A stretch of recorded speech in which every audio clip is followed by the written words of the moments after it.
Chapter 1. Lieutenant Bell has been a sailor for many years.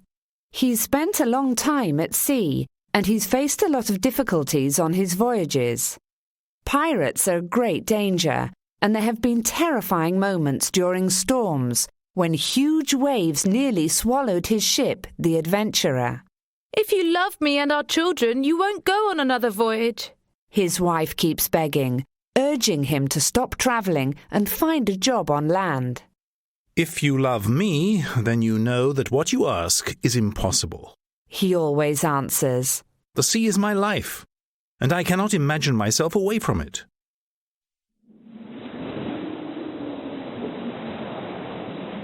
During his last trip, Lieutenant Bell kept remembering his wife's words as the Adventurer struggled with waves the size of mountains.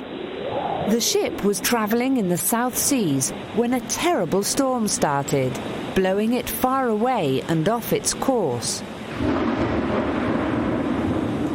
For 3 days the ship shook, tossed here and there by wild winds, and everybody thought they were lost forever. Then suddenly a voice was heard. "Land ahead!" A strip of land was visible far away, and the crew managed to take the ship there and anchor it. It was a quiet, natural port on what looked like an island. "We can stay here for a while and repair our ship," said Captain Johnson. "When the storm stops, we'll set sail again." A little later, the men set off to explore. They were surprised to find a small boat and a tent house further up the shore. Inside were some clay pots and oyster shells, and also furniture and other comforts. It was clear that they were not the first men on the island. "Lieutenant Bell!" called one of the men as he came out of a small forest nearby. He rushed towards the officer, followed by a middle-aged stranger dressed in European clothes and carrying a big leather bag. The stranger looked friendly, even though he had a gun. "Finally, after all these years," cried the man in a trembling voice. "Thank God you are here." My goodness! The lieutenant thought. It's Robinson Crusoe himself. The man was a Swiss pastor who had been shipwrecked with his wife and 4 children when their ship crashed onto a rock. The crew had disappeared in the storm, and they were nowhere to be seen afterwards. "We were extremely lucky to be safe together as a family," said the pastor. "We were on our way to Australia to start a new life, but instead of that, we had to start a new life on this island. We have been here for 4 years," he added. Lieutenant Bell told him that the ship was on its way to England when the storm stopped them. "Would you like to come aboard?" asked Bell. "You can meet the captain and discuss your family's rescue with him," he suggested. "We can all meet here tomorrow morning," answered the man. "I should return to my family and prepare them for our departure," he explained. "I did not want to alarm them when I saw your ship through my looking glass, so they don't know anything about it yet. I must hurry home and tell them. The boys will be thrilled," he said with a big smile. Then he took a diary out of his bag and put it in Lieutenant Bell's hands. "Here is our story," he said. "If something happens, I would like you to give this to my brother in Switzerland. Now I must go," he added. "There is so much to do."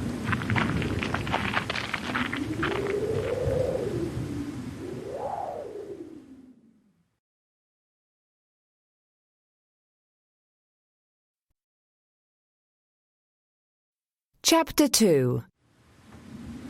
The storm that the pastor's family had been caught in was similar to the one that had brought the Adventurer to the island.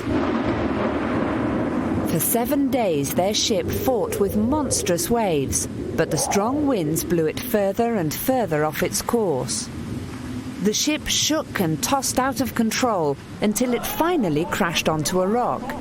Nothing could be done to move it from where it was stuck. The crew feared that they would sink. Save yourselves! Cried the captain. Quick! Get on the lifeboats! The boats were filling up quickly, so the pastor rushed to get his family. Be brave, dear ones! He yelled as he led them to the deck. Unfortunately, when the family went up on deck to board the lifeboats, the ship's crew had already disappeared. They realized that they were alone. Have they forgotten us? Cried Franz, the youngest of the boys, who was 6 years old. What will happen to us now? The father advised his family to stay calm. Exhausted and afraid, the boys finally fell asleep. The pastor and Elizabeth, his wife, stayed awake, thinking of ways to save the family.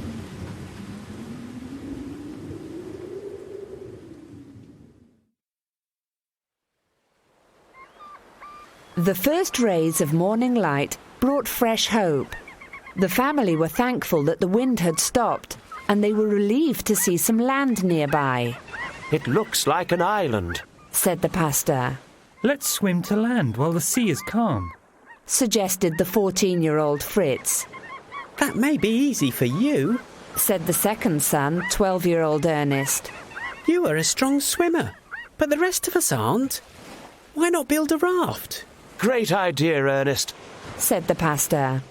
Now, let's all search through the ship for equipment to build a small raft. You should also look for anything that could be useful to take to the island, he added. Fritz found guns and bullets. Ernest found nails, an axe, scissors, a hammer, and other building tools. Even young Franz found fishing hooks. Elizabeth announced that she had found and fed a cow, a donkey, 6 sheep and 2 goats. There were also some chickens, a rooster, geese and pigeons. Suddenly, the third son, 10-year-old Jack, was heard screaming. Help! Help! 2 large dogs, Turk and Ponto, had leapt out of the captain's cabin. The pastor rushed to Jack, only to find the 2 dogs jumping around happily. Jack laughed and rode on Turk's back. Hey, Daddy, it's like riding a horse, he said. The dogs will be useful for hunting once we get to the island, don't you think? He said to his father. Yes, but first we need to get there, said the pastor. It doesn't look difficult, said Jack. Put us all in a big tub and let us float to shore. A very good idea, Jack, said the pastor. He remembered seeing 8 empty casks on one of the ship's decks, and now Jack's suggestion made him think of joining the casks together in order to create a boat made of barrels. When he told his family about it, however, not everyone liked this idea. I will never get into one of those, cried Elizabeth. However, she changed her mind as soon as she saw the whole thing finished. Once connected by 2 long pieces of wood, the raft finally floated. Each container held a family member, while 2 other barrels carried gunpowder, a sailcloth, and some chickens. The pigeons and geese were set free so they could fly to land, whereas the other animals had to be left behind. We'll feed them well now and come back to get them in a few days' time, said the pastor. Just as they were about to leave, the mother dropped a large, mysterious bag into Franz's barrel.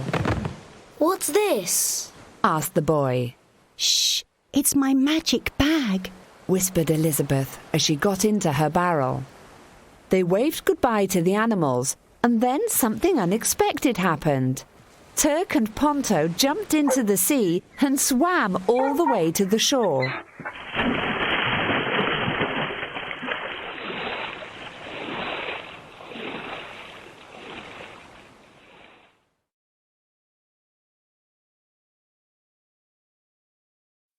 Chapter 3. The family was now safely ashore, and they all felt relieved to be on land after so many weeks at sea. Once they found a river with fresh water nearby, they decided that this would be the most convenient place to pitch a tent. Let's do this quickly before it gets dark, said the pastor. They used sailcloth from the ship for the tent and fishing hooks to fasten the entrance. Our first home on this new land, said Elizabeth, as the boys collected dried grass to make beds with. Closer to the river, they created a rough kitchen. The pastor made a fire using matches he had brought from the ship, so that Elizabeth could boil some soup. What's that? It looks like soap or glue, noticed young France, pointing to some bars his mother was taking out of her bag. This looks like glue, but it is excellent meat, explained Elizabeth. It has been cooked and turned to jelly. It is made this way so that it can be easily carried on long voyages. It is delicious once we use it in our soup. Jack went to the sea to look for shellfish that could also be served for dinner. It was not long before they heard a scream coming from the sea. Ah! The pastor rushed to see what was happening, only to find Jack up to his knees in the water with a lobster clasping his leg. So you have found us food, Jack, laughed the pastor. The boy forgot his pain. Can I take the lobster to Mother? He asked, smiling proudly. He managed to hold it, but suddenly the lobster hit him with its tail. Ah! Jack got so angry that he picked up a stone and killed it. Why did you kill the animal with such hate? Asked the pastor. But it bit me, said Jack. Don't you know that it was only trying to protect itself? Asked the pastor. The boy promised to be kinder and to control his anger in the future. Then he proudly gave the lobster to Elizabeth. This will make dinner more delicious, he said. I've made soup, so we already have a good dinner, she said. Let's save the lobster for breakfast. I saw some oysters, but don't want to get my feet wet, said Ernest. Well, son, you will have to, said the pastor. We must all work together, even if this means wet feet or dirty hands. A little later, Ernest came back with oysters, as well as salt he found on a rock. Look at this, he said. Salt. Unfortunately, the salt was mixed with dirt.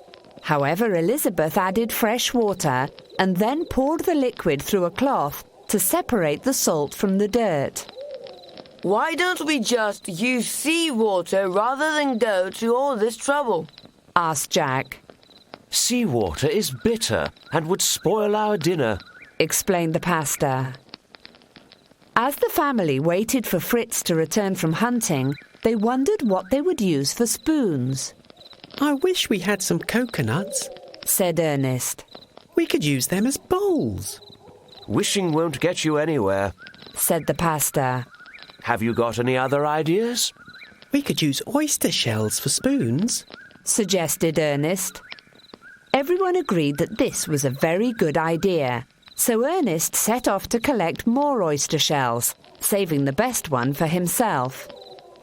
Jack tried to open the shells by banging them on the ground, but with no success. His father showed him how to make them open by putting them near the fire. The heat will make the oysters open, he said. Jack ate his first oyster. Yuck! It tastes horrible, he said in disgust. Later, Fritz returned from hunting with a small animal. I remember reading about this animal, said Ernest. It's an agouti. Yes, it's an agouti, the pastor agreed. It is a fast animal that lives under the ground and eats fruit and nuts. Is it tasty? Asked Jack, who was always hungry. No, I'm afraid not. Its meat is hard and doesn't taste very nice, said the pastor. After dinner, they heard the dogs snarling. They were attacking the agouti. The family rushed to save it, but it was too late. Fritz was so angry that he started screaming at the dogs and kicking them. Why are you behaving like this? Yelled the pastor to the boy. The dogs are just hungry and do not know any better. The boy stopped immediately and hung his head in shame. But, Father, it's so unfair. He protested. That's nature's way, my son, said the pastor in a quiet voice. I guess you'll find that out in time.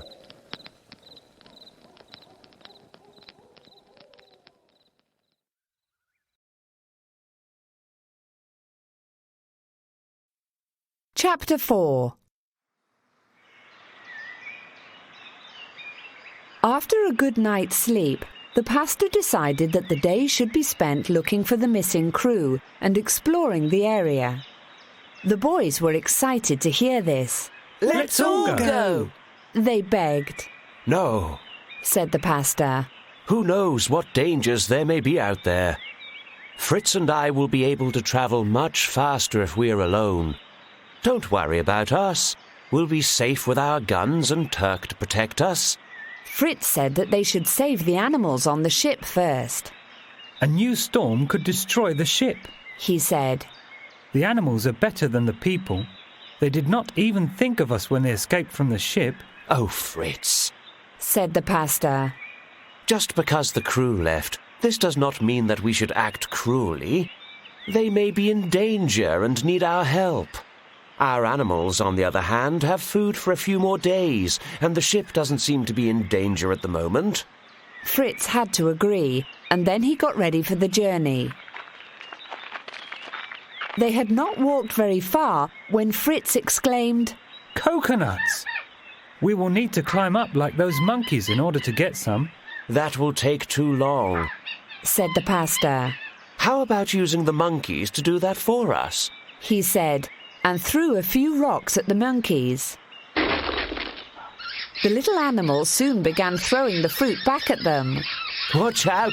It's raining coconuts! The pastor laughed as they ran behind a rock. When the battle with the monkeys was over, the pastor and Fritz picked up the fresh coconuts from the ground.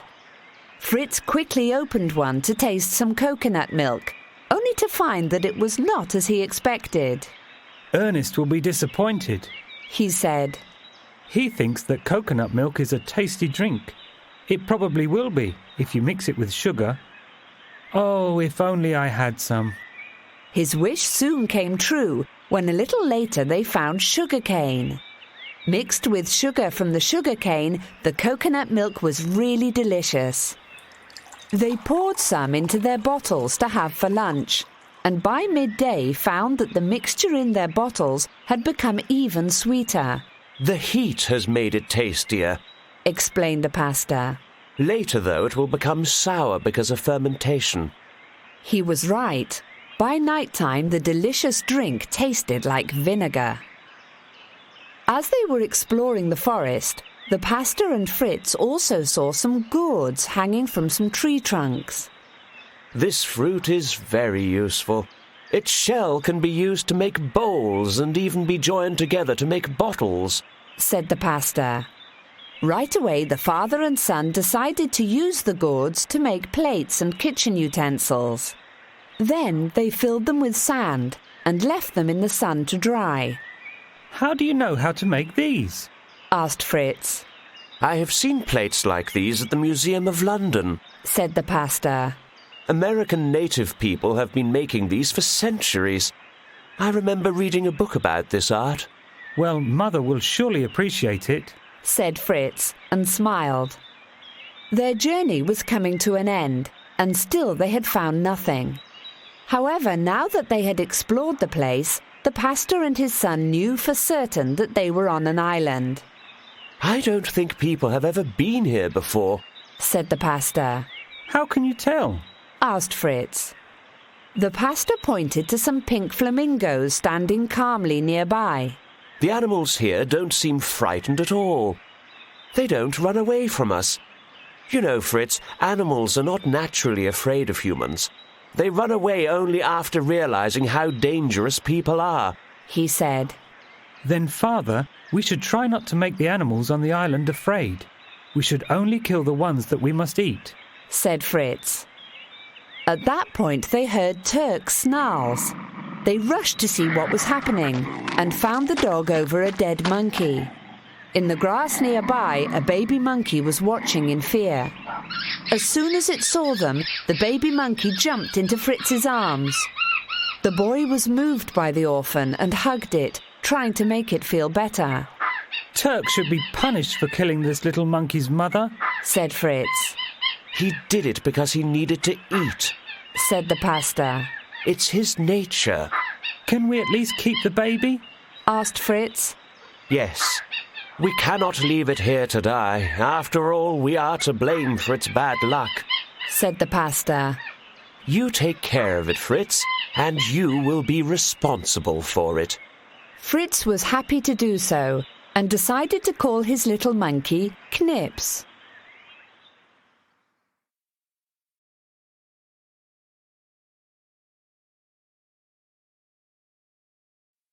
Chapter 5.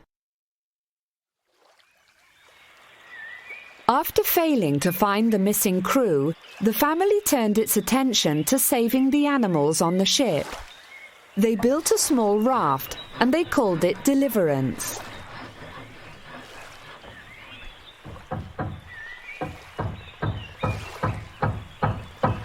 It was just large enough to fit the pastor, Fritz, and hungry Knips, who had nothing to eat since losing its mother. Don't worry, Knips, whispered Fritz. We'll get you some milk.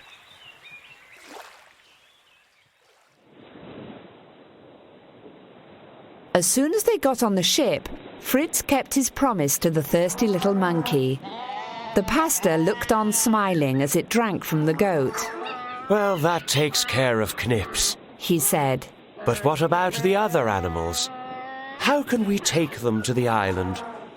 Wouldn't it be wonderful if they could all just swim across? Wondered Fritz. They thought about it for a while and then came up with an idea. 2 casks were placed on each side of each animal. What fine life jackets, said the pastor before dropping the animals into the sea one by one.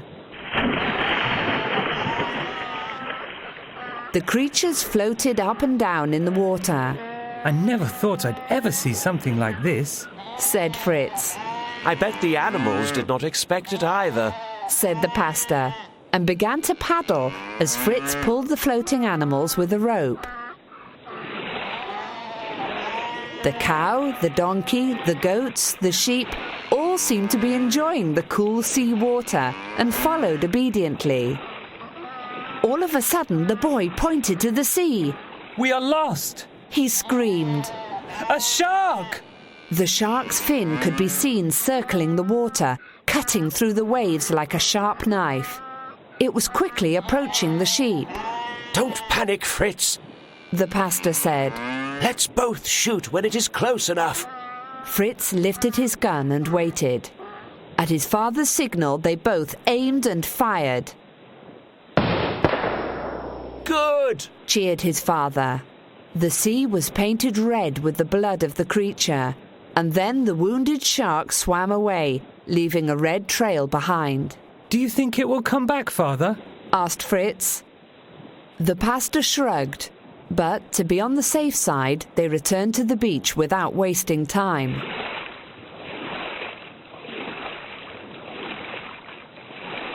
They relaxed only when they finally stepped on land and were reunited with Elizabeth and the rest of the family. There were hugs and cheers and plenty of amusement as the cow, donkey, goats and 6 sheep walked out of the sea as though this was the most natural thing in the world. The younger boys laughed wildly at the sight, while the animals also looked happy now that they were finally on land. Once the happy reunion was over, Jack shared a surprise. Look what I made, he said proudly, pointing to the belt he had created using animal skin. It looks great. How did you make it? Asked Fritz. Mother had packed a needle and thread in her magic bag, answered Jack. There were more surprises at dinner. The main course was turtle eggs. I found them on the beach. They are just like the ones Robinson Crusoe found on his island, said Ernest. There are hundreds of them, and they taste delicious. Then Elizabeth told her husband that deeper in the forest she had found a spot with beautiful tall trees. Let's go there and make a tree house, she said. Wouldn't it be fine to live so high up? We are not birds, my dear, laughed the pastor. How will we get up? Do you remember a house that was built in a large tree near our house in Switzerland? Asked Elizabeth. Do you remember how beautiful it was? Can you make stairs like the ones it had? It would be nice to sleep without worrying about jackals or any other dangerous animal. The pastor could not refuse his wife, so the next morning he set to work. He made a ladder using wood and ropes so that it could be pulled up at night. The boys also helped to make a bridge from the tent house to the tree house. The whole family worked hard for many days, but in the end they managed to build a large and comfortable house in the tree. When it was finished, they congratulated each other. Hooray! Hooray for our wonderful nest! Exclaimed Jack. What a great house we will have up here!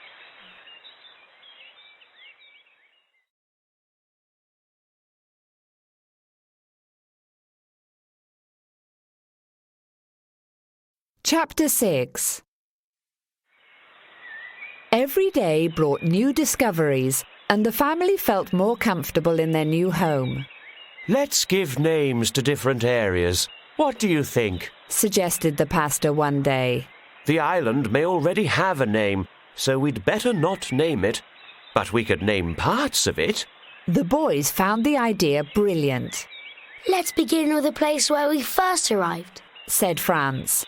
We should call it Oyster Bay. Do you remember the oysters we found there? Do you remember how we used them as spoons? No! Let's call it Lobster Bay. Who can forget the giant lobster I caught and brought home? Asked Jack. No, let's call it Bay of Tears. Who can forget your tears when the lobster bit you? Laughed Ernest. Bay of Safety or Providence Bay would be more appropriate, said Elizabeth. Remember that the place provided us with protection from the storm, and later we found many useful tools from the shipwreck there. They went on and on like that for a long time, and gave names to almost every part of the island. They decided to call the tree house Falcon's Nest, and the bridge they all helped to build was named Family Bridge. There were also other interesting names, such as Flamingo Marsh or Shark Island, and even Monkey Grove, where they had found little knips. Most days passed peacefully, but as in all cases, there were some unfortunate events. One day, the pastor went to the far end of the island to take care of his crops. It was late when he returned to the tree house, almost past noon. When he got back, he noticed that it was awfully quiet, which was rather unusual. Alarmed, he climbed the stairs and found the boys around their mother's bed, looking worriedly at her. Her eyes were closed, her face was pale and had an expression of pain. What happened? Asked the pastor anxiously, rushing to his wife's side. All the boys started speaking at once, and their father could understand nothing at all. It's not like she fell off as she was climbing down. Stop, he said. Fritz, please explain. Mother was climbing down the stairs of Falcon's Nest, but she felt dizzy and she fell down and injured her right leg and her left foot, said the boy in one breath. She was in great pain, continued Ernest. Fritz and I carried her to bed right away, but the pain got worse. We didn't know what to do, added Jack. I rubbed her foot, but it kept swelling. It hurts so much. Oh, complained Elizabeth with a groan. Father, do you remember the medicine box from the ship? It must be in the tent house, said Ernest. Maybe there's something there for Mother. The pastor and Fritz immediately left for the treehouse. When they returned a couple of hours later, Elizabeth's condition was worse. Her cheeks were very red, her eyes very bright, and she had a fever. To make matters worse, a storm had started, and loud thunder was heard nearby. The pastor opened the box to treat his wife's leg and foot. He put some cream on the sprained leg and tied it tightly with some pieces of cloth. Elizabeth was in such pain that she fainted. At this, the pastor got very upset, but he tried to keep calm for the children's sake. At that point, Franz came running to his mother's bed and hugged her. "Wake up, Mama," he said. "We are all here, Papa and my brothers. There's a big storm and it frightens me. Open your eyes, Mama, please." His sweet voice helped Elizabeth wake up, and as soon as the storm passed, she was already feeling better. Everybody felt relieved and promised to help around the house as much as they could. In about 2 weeks' time, Elizabeth had completely recovered. Chapter 6. Chapter 7. Life on the island was happy, but the family never gave up hope of meeting other people. They were always on the lookout for native people and passing ships. "They're here! Savages at Providence Bay!" cried Jack one day. The pastor grabbed his gun and rushed to the tent house ready for battle. A number of little figures were standing in a row along the water's edge.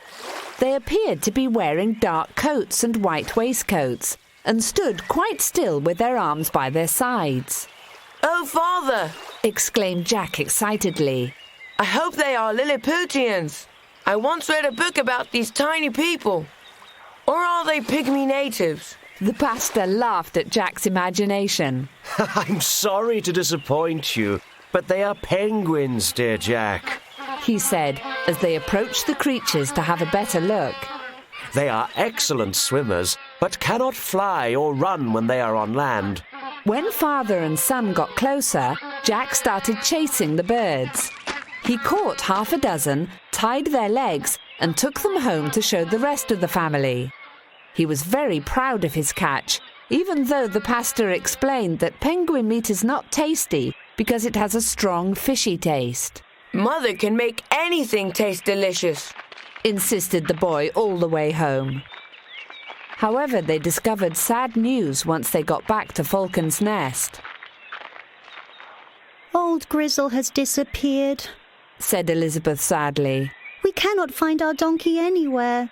How will we manage to transport things without him?"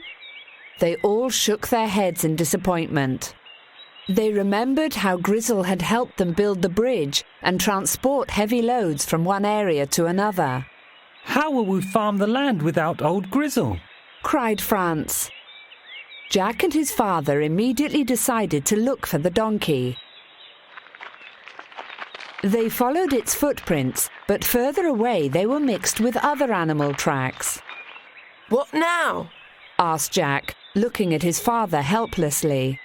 Before the pastor could answer, Turk and Ponto started barking excitedly at some animals in the distance. The pastor looked carefully and opened his mouth in amazement. A herd of buffaloes! He exclaimed. Jack and his father carefully approached them, and with trembling hands they shot at them. A huge roar was heard as the animals started running away.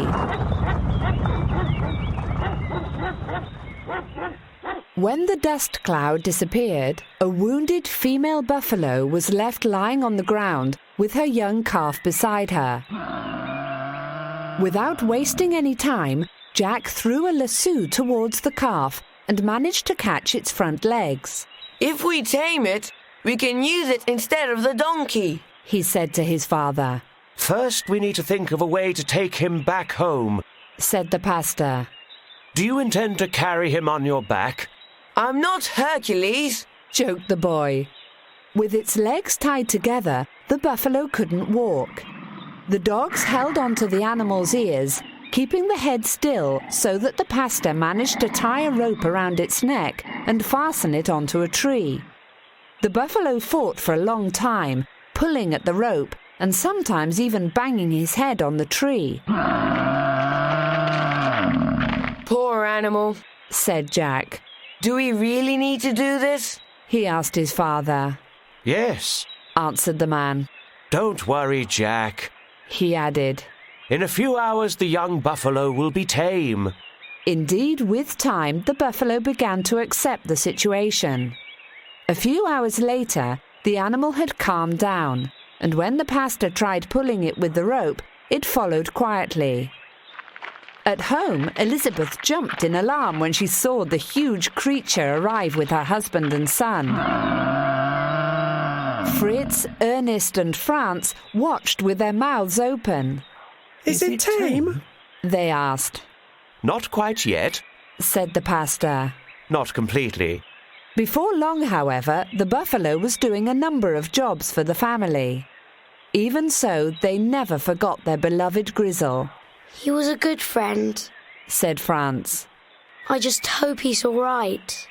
The disappearance was a mystery, but the day they would find out what happened to their donkey was near.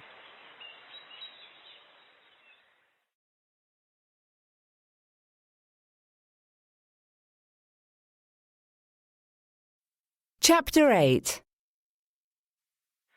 The weather was getting cooler, and the family began to wonder what winter would be like. They started preparing for the cold months ahead by collecting food. We should find a warmer place to live in, suggested Elizabeth. But how will Grizzle find us if he comes back? Asked Franz, who had not given up hope of seeing his friend the donkey again. Suddenly they heard a strange noise near the treehouse. What's that? Whispered Franz. Do you think there are savages out there? Maybe it's just jackals, hoped Fritz. That is not the sound of jackals, said Ernest. The pastor gathered the boys together as the noise continued. They all moved nearer to the spot from where the noises were heard, carefully hiding themselves.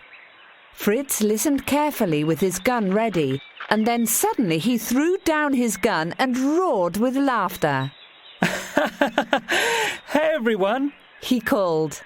It's just old Grizzle. They all felt relieved and ran to Grizzle, welcoming him back with cheers and hugs. The donkey greedily ate the oats the boys gave him and gave out a loud... What's the matter, Grizzle? Did you get hungry? Asked Jack, and they all laughed. Look, he has brought a friend too, pointed the pastor. They all noticed Grizzle's companion shyly watching them. Grizzle's friend is an onager, a wild donkey, said the pastor. And judging by the looks of this onager, I think old Grizzle is going to be a father. This news sent the boys cheering for joy and congratulating old Grizzle on his new family. Yay!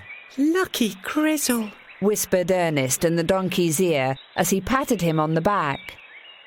It was not long before the donkey's luck changed for the worse. Franz was the first to notice something long sliding on the sand towards the treehouse. There's something strange moving towards the bridge, said Franz. It's quite big and long, and it makes a hissing sound. Well, son, it sounds like a snake, said the pastor, worried. Where is it? The pastor grabbed his looking glass and examined the huge snake. It is a boa constrictor. First, it grabs its prey and then wraps its body around it and strangles it before swallowing it whole, said the pastor, watching the snake move closer. How can we kill it? Asked Fritz. It is not so easy, said the pastor. Let's just watch it for the moment. The snake slowly moved towards the family.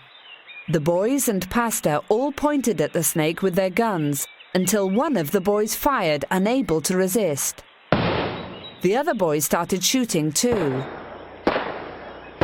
The snake moved quickly and disappeared into the bushes. It's gone! Shouted Franz. For now, said the pastor. For 3 days and 3 nights the family stayed close together, and the animals were tied up for their safety. Nobody was allowed to wander off alone, and they decided to do only the most necessary jobs. Can I go out? Asked Jack one day. There's no sign of the snake. It's gone. Don't be fooled, said the pastor. The chickens and ducks are restless. This means that they still think it is around here somewhere. Finally, they decided to cross the bridge together in order to get some animal feed from the tent house. When they untied Grizzle, he was so happy finally to be free that he ran around and around and then into the trees.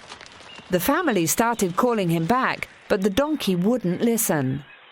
Suddenly the snake appeared and wrapped itself around his legs, quickly folding around him despite his brays and kicks. Shoot it, Father, shoot it! Yelled the boys. Save poor Grizzle! It is too late, said the pastor. Our only hope is to kill him after he swallows Grizzle. How can a snake swallow a donkey? Asked Jack. Snakes cannot chew their food, explained the pastor. They swallow them whole. In a little while, the snake will be too heavy to move. That's the best time for us to kill it. It took a long time for the snake to finish its meal. When it finally ended, it lay on the ground, unable to move. The family watched in horror. Then Fritz, Ernest, Jack and the pastor waited and fired together. The snake rolled from side to side and then it stopped moving. The boys cut it open and took out Grizzle's body. Poor Grizzle, said Ernest. Your luck changed after all. Upset because they had lost their beloved friend, they buried Grizzle on the spot, and Jack made a sign to put on the donkey's grave. It read, Poor old Grizzle's final home. He saved 6 lives by giving his own.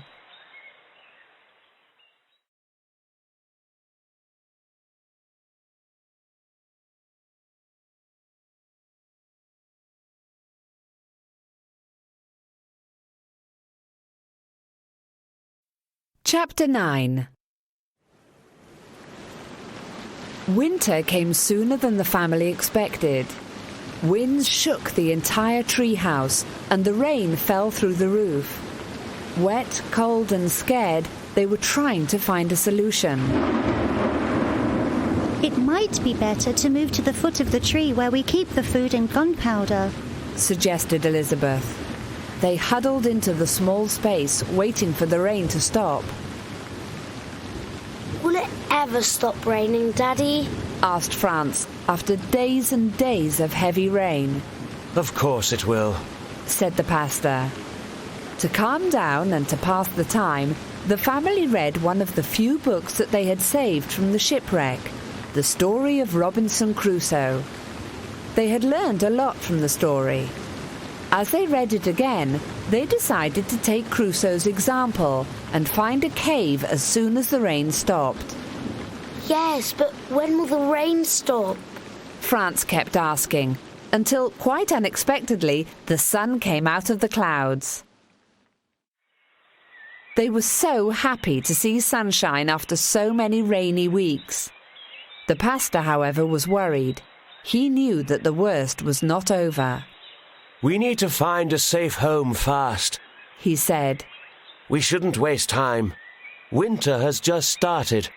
Who knows when the rain will start again? We're in the tropics, do not forget that. Jack and Fritz followed their father's orders and gathered hammers and axes. We need to dig out a cave on higher ground, the pastor explained as they followed him up a hill. It should be large enough for us and the animals. It did not take them long to find the perfect spot. Here, said the pastor. The place had a beautiful view of Providence Bay and Family Bridge. We will be able to see any passing ships from here, he said as he marked the wall of the rock. Digging the rock was much harder work than they had expected. 5 days passed, but they didn't make much progress. However, after a few more days, the rock became easier to work with. Am I getting better at digging, or is this rock getting softer? Wondered Fritz. A little later, Jack suddenly yelled, I've made a hole in the wall. He put his finger in it and tried to look through, but he saw nothing. Then they all started knocking at the side of the rock with their hammers and axes. Finally, a large hole was made, big enough for them to fit through. What are we waiting for? Let's go in, Father, cried Jack. Not yet. It might be dangerous, said the pastor. Why? Do you suppose there are lions or bears inside? Asked Fritz. We have our guns. We'll be fine. Don't be silly, exclaimed the pastor. It's not wild animals. It's the air I'm afraid of. It may be poisonous. Let's make the hole larger so that the bad air leaves, said Fritz. The best way to clean the air is to light a fire in the cave. When the bad air leaves, the fire will burn freely, said the pastor. The boys threw dry grass in the cave and then lit a match. A loud explosion followed, and then a few smaller ones. When the explosion stopped and they knew it was safe, they entered the cave.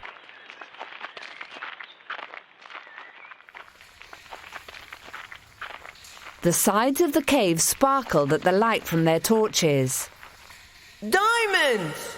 Exclaimed Jack enthusiastically. Crystals, explained the pastor. The sight was amazing. In some places, the light through the crystals shone with all the colours of the rainbow. The cave looked magical. It had 3 large spaces, one leading to another, which they could use as rooms. The boys jumped up and down with joy. Yes! We can stop digging! They cheered. Then Elizabeth, Ernest and Franz came to see their new home. Outside the cave, the mother admired the view, but the real surprise was inside. Elizabeth was not prepared for the beauty she saw. There were crystals glittering all around her, and the stalactites on the roof looked like small statues. In the middle of the large room was a big stone like a table, large enough for the entire family to sit at and eat together. Elizabeth closed her eyes and took a deep breath. Oh my! She exclaimed, hearing her voice echo back to her. My wishes have come true, she said with tears in her eyes. I never imagined a home as beautiful as this. She looked at her family and felt very happy.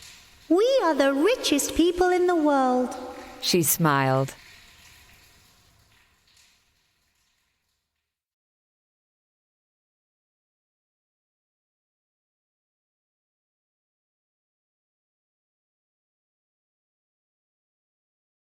Chapter 10.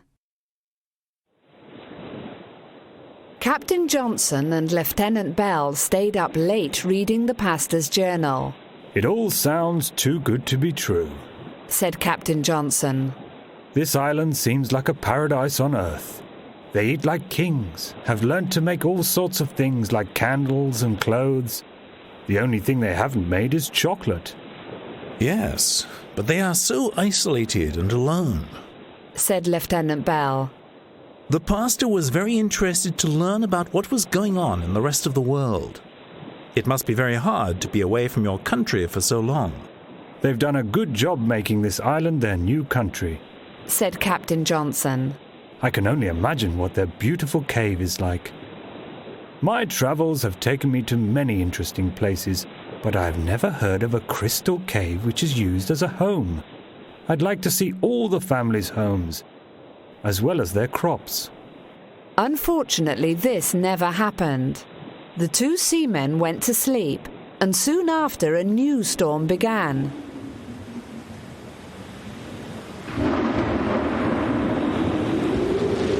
waves beat the ship, tossing it here and there. Once again, they thought that they would be lost forever as they rushed around trying to save themselves and the ship. At one point, the anchor was cut and their ship was blown far away.